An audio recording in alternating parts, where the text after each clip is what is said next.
What's going on YouTube? Hope you guys are having a great day. Today I want to talk to you about a new light introduced by Godox that I think is going to change my complete lineup, and I wanted to make a quick video for you guys to check it out. First off, I want to say I am sorry that I have not been regularly posting. I've been really busy. I'm on a new fitness regimen.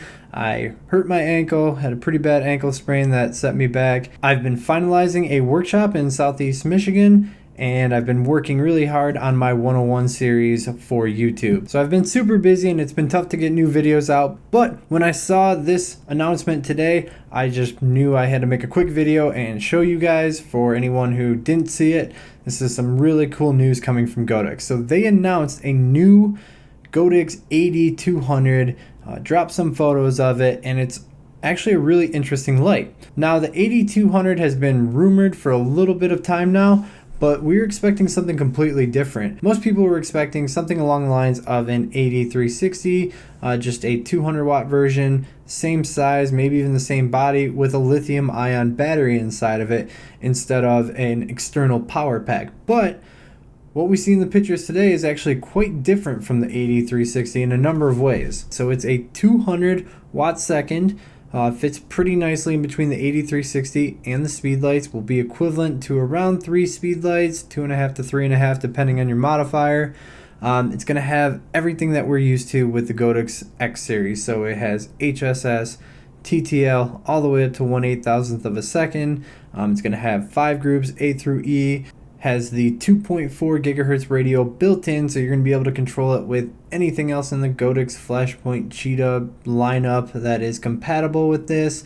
We're seeing a 0 to 2 second recycle time. Every Godox AD200 is going to be compatible with Nikon, Sony, and Canon, just like the AD600 is. So all you have to do is have the appropriate trigger, and you can control the TTL, HSS manually, control it from any separate model. So that's really exciting that they're packaging that all into one.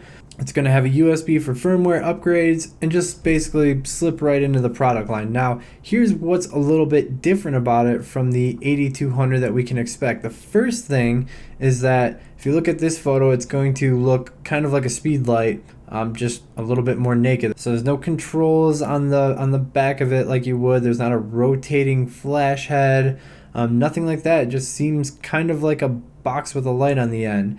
You can see the control panel on the back. We're still going to have access. We're going to have a dial, set button, mode, channel, all that stuff's going to be on the exterior of the light, but it looks extremely bare bones. However, there's one really cool feature that I absolutely love about this, and that is that you can change the head from a speedlight head to more like the AD360, an omnidirectional bulb that's going to have a little mini reflector. Not positive if it's the exact same size as the AD360, that remains to be seen, but just to have omnidirectional head or the speedlight head, zoom head reflector is going to be really awesome for changing instead of having multiple lights.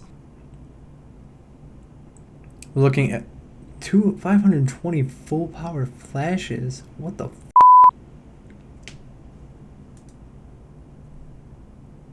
I don't know how they are making this work, but they are saying that this is going to have 520 full power pops, which is crazy considering it's taking about 4 times the power on max as the V860, but the battery is only 50% larger. So I don't know how they made that work, but then that remains to be seen. Hopefully that's true. That's the early thing. There's no details on flash duration yet, but I would assume because it has high speed sync that we're going to see about the same flash durations that we see on the AD360.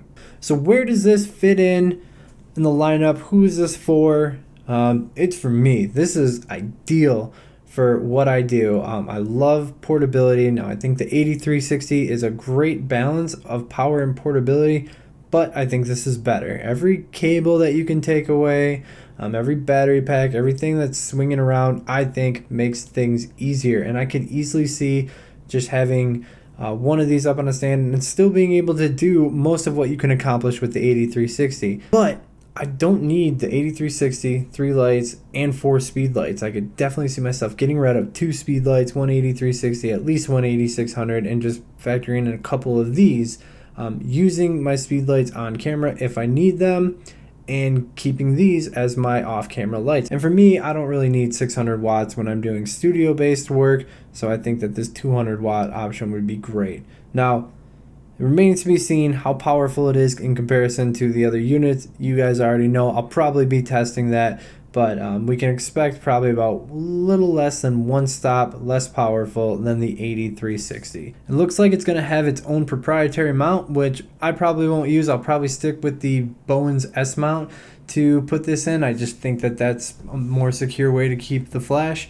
Still have access to an umbrella, and you can use it with other Bowens mount modifiers as opposed to their proprietary flash, which looks like you can only use with an umbrella. So no thanks on that.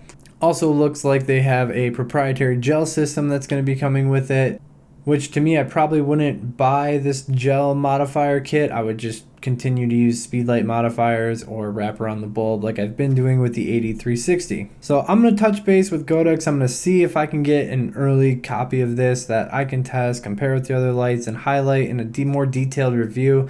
This is just the initial pictures that I've dropped, so I don't know exactly how soon this is going to come out or what the pricing's at.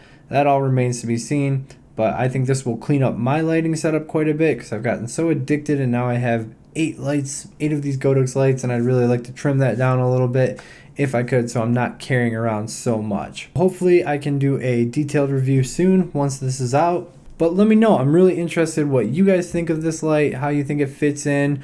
Maybe if you haven't purchased into the Godox lineup, this is kind of the key that you've been waiting for. We're kind of starting to see some new releases come out in terms of these a little bit more high-powered speed lights, or at least we're getting some new options in terms of just speed lights and monolights. A lot of people are focusing on that in-between area specific for location work. So I'm really excited that these people are taking this area seriously because it's something that we desperately need more options in, as opposed to just big old monolights or tiny little speed lights.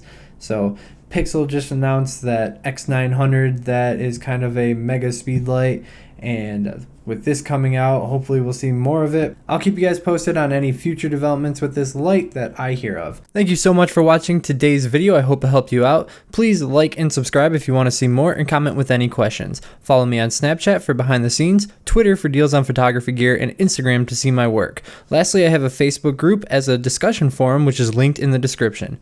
Take it easy, YouTube.